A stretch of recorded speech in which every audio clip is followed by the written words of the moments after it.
Do you want to stop showing online on Instagram? So don't worry, you're on the right place because in this video I'm just going to teach you how you can easily stop sharing online on Instagram. So make sure to watch the full video to the very end to don't make any mistake, and do not forget to like the video and subscribe to my channel.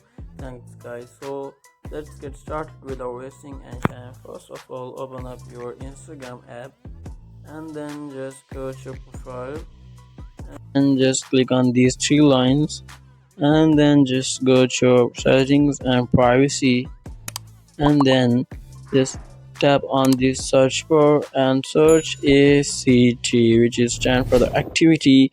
So this is the very easiest way to find this option, and then just click on show activity status, and then after that what you all have to do is just turn off this option.